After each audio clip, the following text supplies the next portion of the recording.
সবাইকে শুভেচ্ছা। স্বাগত প্রথম আলোর নিয়মিত আয়োজন একেএস বার্তা সংক্ষেপে। সঙ্গে আছে আমি সাদিয়া ইয়াসমিন। জানিয়ে দিচ্ছি আজকের গুরুত্বপূর্ণ খবরগুলো। রাজধানীর উত্তরার একটি 6তলা ভবনে আগুন লাগার ঘটনায় 6 জনের নিহতের খবর পাওয়া গেছে। শুক্রবার সকাল 7:50 এই আগুন লাগার ঘটনাটি ঘটে। পরে সকাল 10টার দিকে ফায়ার সার্ভিস আগুন নেভাতে সক্ষম হয়। দুর্ঘটনায় অন্তত 13 জন আহত হয়েছেন। ফায়ার সার্ভিস ও সিভিল ডিফেন্সের একটি সূত্র জানিয়েছে তাদের হাসপাতালে পাঠানো হয়েছে। সকালে 3 জন নিহত হয়েছেন বলে জানিয়েছে ফায়ার সার্ভিস। পরে হাসপাতালে চিকিৎসাধীন অবস্থায় আরও 3 জনের মৃত্যুর খবর জানিয়েছে পুলিশের উত্তরা বিভাগের উপকমিশনার শাহরিয়ার আলী। নিহত 6 জনের মধ্যে 2 জন নারী, 1 জন পুরুষ ও একটি শিশু। নিহত অন্যদের নাম পরিচয় এখনও জানা যায়নি। ফায়ার সার্ভিসের জনসংযোগ শাখার কর্মকর্তা তালহা বিন জসিম প্রথম আলোকে বলেন, আগুন লাগার ঘটনা জানার 8 মিনিটের মধ্যেই ফায়ার সার্ভিসের ইউনিটগুলো সেখানে পৌঁছে যায়। এটি 7তলা বাসা ছিল। এর মধ্যে 2য় তলায় আগুন লেগেছিল।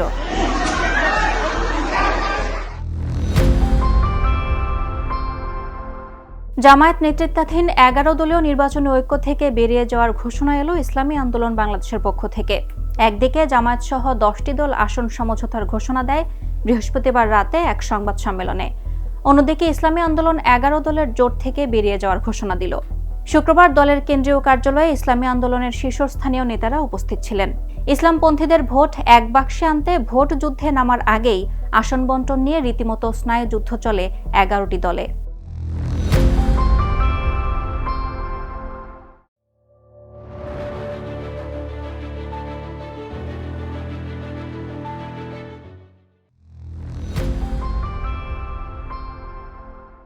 দেশের বিভিন্ন স্থানে শৈত্যপ্রবাহ বয়ে যাচ্ছে। এটি আরও বাড়ার পাশাপাশি আগামী 5 দিন শীতের প্রকোপ বাড়তে পারে বলে জানিয়েছে আবহাওয়া অধিদপ্তর। সংস্থাটি জানিয়েছে আগামী 24 ঘন্টায় অস্থায়ীভাবে আংশিক মেঘলা আকাশসহ সারা দেশের আবহাওয়া শুষ্ক থাকতে পারে। এ সময় দিনাজপুর, পঞ্চগড়, কুড়িগ্রাম ও চুয়াডাঙ্গা জেলার ওপর দিয়ে মৃদু শৈত্যপ্রবাহ বয়ে যাচ্ছে, যা চলমান থাকার পাশাপাশি বাড়তে পারে। শেষ রাত থেকে সকাল পর্যন্ত দেশের কিছু কিছু এলাকায় হালকা থেকে মাঝারি কুয়াশা পড়তে পারে।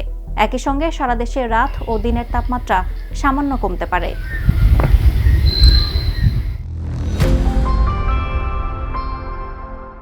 সমুদ্রের মাঝখানে নাটকীয় এক অভিযান।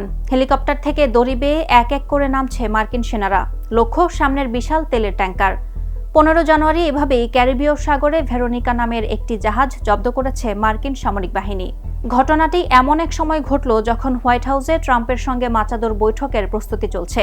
যুক্তরাষ্ট্র বলছে জব্দ করা জাহাজটির সঙ্গে ভেনেজুয়েলার সংযোগ রয়েছে। এই জব্দের মধ্য দিয়ে সাম্প্রতিক সপ্তাহগুলোতে মোট 6টি জাহাজ জব্দ করা হলো, যেগুলো হয় ভেনেজুয়েলার তেল বহন করছিল অথবা অতীতে করেছে। ওয়াশিংটনের দাবি এই জাহাজগুলো মার্কিন নিষেধাজ্ঞা ভঙ্গ করেছে। বিপিএল এর লিগ পর্বের সর্বশেষ 3 ম্যাচেই হেরেছে রংপুর। সিলেট পর্বেই 3 দলের প্লে অফ খেলা নিশ্চিত হয়ে গেলেও রংপুরের জায়গাটা এখনও নিশ্চিত নয়। এমন সময় নিজেদের অধিনায়ক বদলেছে তারা। এখন থেকে নুরুল হাসানের জায়গায় ফ্র্যাঞ্চাইজিটির নেতৃত্ব দেবেন লিটন দাস। এবারের বিপিএলে 8 ম্যাচের 6 ইনিংসে ব্যাট করতে নেমে মাত্র 30 রান করেছেন নুরুল। দলটির কোচ মিকি আর্থার জানিয়েছেন নিজের পারফরম্যান্সে মনোযোগ দিতে নিজেই নেতৃত্ব থেকে সরে দাঁড়িয়েছেন নুরুল। শনিবার ঢাকা ক্যাপিটালস ও রোববার রংপুর মাঠে নামবে নোয়াখালীর বিপক্ষে। এই ছিল আজকের একেএস বার্তা সংক্ষেপে। প্রথম আলোর প্রতিদিনের এই আয়োজন দেখুন prothomalo.com সহ আমাদের ইউটিউব চ্যানেল এবং ফেসবুক পেজে। ধন্যবাদ এতক্ষণ সঙ্গে থাকার জন্য। থাকুন ভালোর সাথে, আলোর পথে।